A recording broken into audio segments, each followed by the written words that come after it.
nale kala akilum pu hebun him hi thi bui lom ma po rino ma ngày na zo tha mua na tu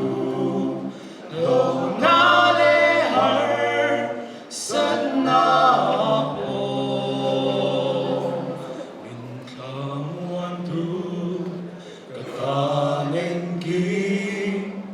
Krista ngày na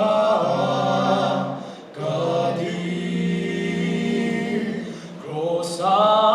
thi na cho in Pathianni chia Tuikual xóa tin renga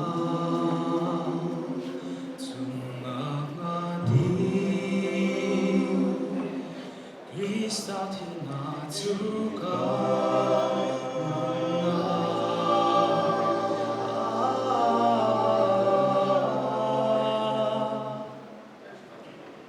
lâu chênh la cần gì ngân nên ôn cần đuê cần thiên lưu lâu đây nằm im thì theo im la cơ đủ chê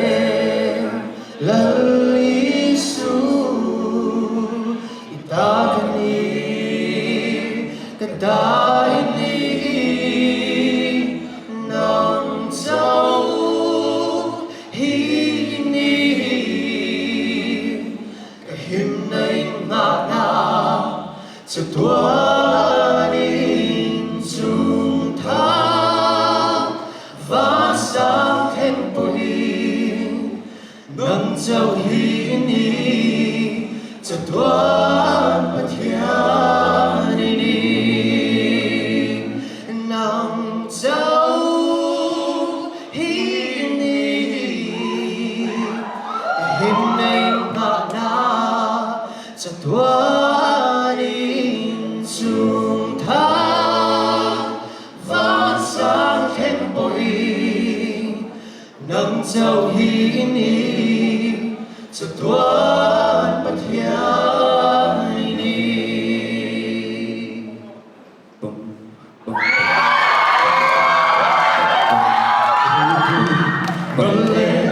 thứ thi thể đã đến lấy mình cần đủ chủ đồ sana bilbo al turi xóa linh minh bù đủ thân har sát ấy thêm tu mình thêm na anh đi mong anh đi à ý châu mây choa ý chân na chu rây thầm ai lỡ ta bê la trong trái dê la hoài sen ta kinh dài rô lên ba phật kinh dài rô lên ba phật kinh dài rô lên ba phật kinh dài rô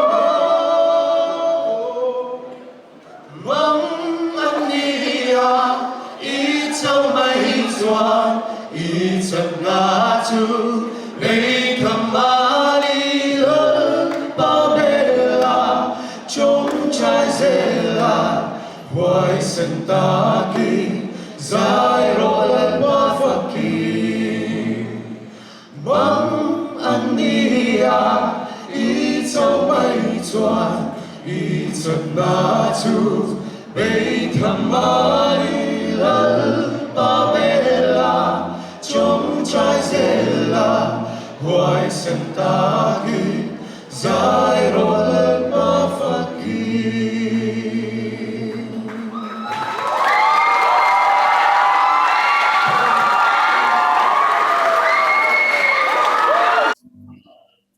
คุณ Chanve Intawhkahwm le Kutpui top zan kan mang me kania I hei kabula hianin Tuikual branch male voice te anoma ani hin zai zo cha an zai mo em me ya I amasain khongain in ming le